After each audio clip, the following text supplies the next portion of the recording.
बातमी देखील नाशिकमधूनच आहे। नाशिकमध्ये सिटी लिंक बस सेवा पुन्हा एकदा ठप्प झालेली आहे। 2 ते 3 महिन्यांचा पगार रखडल्याने काम बंद आंदोलन पुकारण्यात आलंय। अचानक आंदोलन पुकारल्यामुळे प्रवाशांचे हाल होत आहेत। नाशिक महानगरपालिकेची सिटी लिंक बस सेवा ही पुन्हा एकदा ठप्प झाली आहे। 200 पेक्षा अधिक वाहक कर्मचाऱ्यांनी काम बंद आंदोलन पुकारलेलं आहे।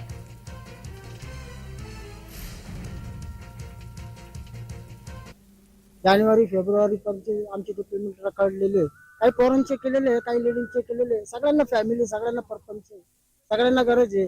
आमचे पीएफ पण यांनी वर्षभराचे पीएफ नाही का आडून ठेवलेले, अजून पीएफ वर्षभर झालेले तरी पीएफ त्यांनी टाकलेलं नाही।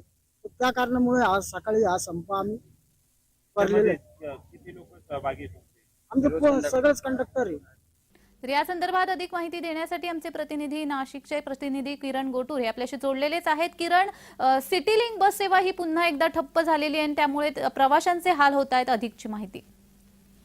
मागच्या काही महिन्यांपासून आपण बघितलं तर वारंवार अशा पद्धतीचं काम बंद आंदोलन हे सिटी लिंक बस कर्मचारी करताना आपल्याला बघायला मिळते। वारंवार त्यांचे पगार थकतायत। या सगळ्या मुद्द्यावरती मध्यंतरी एक बैठक सुद्धा झाली होती आणि त्या बैठकीमध्ये जे कंत्राटदार आहेत आम्ही वेळेवर पगार देऊ अशा पद्धतीचं एक निर्णय किंवा भूमिका घेतलेली होती। आता पुन्हा एकदा 2-3 महिन्यापासून या खरं तर प्रामुख्याने बस वाहक जे आहेत खरं तर यांचे पगार हे थकलेले आहेत। 3 महिन्याचं हे पगार थकलेले आहेत।